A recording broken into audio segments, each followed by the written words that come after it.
अमन कजरी गीत। नगवा डसले बाटे रोहित के फुलवरिया में, काशी बिच नगरिया में नगवा डसले बाटे रोहित के फुलवरिया में, काशी बिच नगरिया में न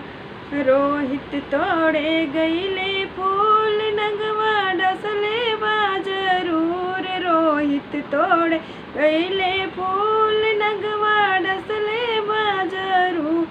रोहित गिरल बाड़े फुलवा के कियरिया में, काशी बिच नगरिया में न रोहित गिरल बाड़े फुलवा के कियरिया में, काशी बिच नगरिया में न तारा बिलख बिलख के रोवे, अपने असुअन से मुख धोवे, तारा बिलख बिलख के रोवे, अपने असुअन से मुख धोवे, अपने लाल के भर के अपनी कंवरिया में, काशी बिच नगरिया में न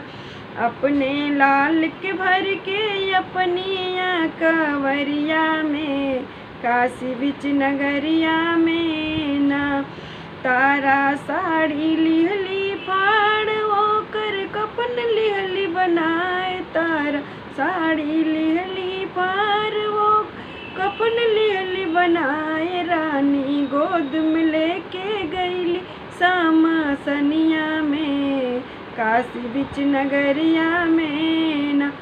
रानी गोद में लेके गईली सामसनिया में, काशी बिच नगरिया में न।